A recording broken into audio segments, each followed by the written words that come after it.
അതിന്റെ വിശദാംശങ്ങൾ പങ്കുവെക്കുകയായിരുന്നു. സുഗന്ധഗിരി വനം കൊള്ളയിൽ നടപടി. വയനാട് DFO A ഷജിനയെ സ്ഥലം മാറ്റി.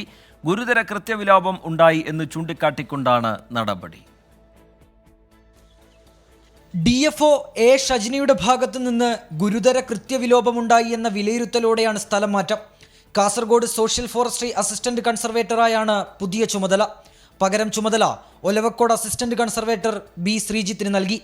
നേരത്തെ സുഗന്ധഗിരി വനം കൊള്ളയുമായി ബന്ധപ്പെട്ട് ഷജ്ന ഉൾപ്പെടെയുള്ള ഉദ്യോഗസ്ഥരെ സസ്പെൻഡ് ചെയ്ത് സർക്കാർ ഉത്തരവിട്ടിരുന്നു. എന്നാൽ മണിക്കൂറുകൾക്കുള്ളിൽ ഈ തീരുമാനം മരവിപ്പിച്ചു. നടപടിക്രമങ്ങളിലെ പാളിച്ചയെ തുടർന്നാണ് സസ്പെൻഷൻ മരവിപ്പിച്ചതെന്നായിരുന്നു വനം മന്ത്രിയുടെ വിശദീകരണം.